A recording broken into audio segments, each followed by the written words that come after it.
నిజంగా ఉపాధి అంటే పెద్ద జోక్ అయిపోయింది. ప్రతి ఒక్కరు ఉద్యోగాలు ఇస్తామని చెప్పడం, ఆ ఉద్యోగాలను ఎగ్గొట్టడం తప్పితే నిజంగా కూడా యూత్ ఏం కోరుకుంటున్నారని ఆలోచిస్తలేరు. ఇవాళ ప్రపంచవ్యాప్తంగా millionaires at the age of 18, 19, 17 ఎందుకంటే అక్కడ ప్రభుత్వాలు వాళ్ళ యువతీ యువకులు ఇచ్చేటటువంటి ఐడియాస్ని నమ్మి ఫైనాన్స్ చేస్తున్నారు, ఫండ్ చేస్తున్నారు. That is what we are going to do. In terms of providing loans to youth, I am going to create 3 categories. 18 to 25, Gen Z. Whatever idea you get, you are with the global phenomena. You are not with us. You are much forward than us, forward thinking than us. We are going to support any ideas from the age of 18 to 25 in a separate category, because your businesses will be very forward thinking, in sync with the global phenomena. We will respect that. We will trust you. I want to trust my Gen Z.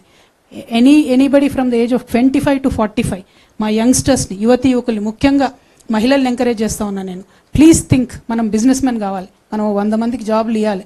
మనం ఏదో job చేద్దామని కదా, 100 మందికి జాబ్లు ఇవ్వాలి. ఉన్న ఏ idea అయినా తీసుకొని ముందుకు రండి. ఖచ్చితంగా దానికి సహకరించడానికి 2 లక్షల నుంచి 20 కోట్ల రూపాయల వరకు బ్యాంకులతో సంబంధం లేకుండా నా యువతను నమ్మి, మా యువతి యువకుల్ని నమ్మి, మా జెన్జీ వారియర్స్ని నమ్మి నేను ఇన్వెస్ట్ చేయాలనుకుంటున్నాను. ఎందుకంటే ఒక్క గూగుల్ వస్తే చాలు, మనకి ఇళ్ళకెళ్ళి 3 ఏళ్ళు 4 ఏళ్ళు 5 ఏళ్ళు ఇన్వెస్ట్ చేస్తే ఒక్క గూగుల్ వస్తే చాలు, ఒక్క వాట్సాప్ వస్తే చాలు, ఒక్క అమెజాన్ వస్తే చాలు. We are set for life. ఎవరు? మన రాష్ట్రంలో అద్భుతమైనటువంటి ఆదాయం వస్తుంది. ఇవాళ రాష్ట్రంలో కార్పొరేట్స్ మొత్తం కలిపితే మనకు 10,000 కోట్ల ఇన్కమ్ వస్తుందండి. మన ఇన్కమ్ ఏదైతే వస్తుందో, రెవెన్యూ జనరేట్ అవుతుందో, total corporates, total industries in Telangana today gives us only 10,000 crores of income. But imagine if we trust our youngsters, if we invest this money every year, 1, 2, 3 industries click అయినా కూడా ఆ income ఎక్కడికో పోతుంది, స్టేట్కి కూడా income వస్తుంది. I want to trust my youngsters. ఉపాధిలో మొదటిది మేము ఇచ్చేటటువంటి రుణాలు 2 లక్షల నుంచి 20 కోట్ల వరకు, 18 సంవత్సరాల నుంచి 45 సంవత్సరాల వయసు ఉన్నటువంటి వారికి ఇచ్చేటటువంటిది. ఆ తర్వాత ఉద్యోగాలకు సంబంధించి ప్రభుత్వంలో ఉద్యోగాలు చేసుకుంటామని అనుకునేటటువంటి వాళ్లకు మేము లెక్కలేసినాం. నేను విద్యలో చెప్పిన నా విధానం ఏంటిది? ప్రతి ఊరికి ఒక బడి ఉండాలి, ప్రతి తరగతికి ఒక టీచర్ ఉండాలని. మొన్న నేను 4 లక్షల ఉద్యోగాలకు నోటిఫికేషన్ ఇస్తా అంటే చాలామంది నన్ను అడిగారు, ఎట్లా ఇస్తారు, ఏం అవకాశం ఉంది?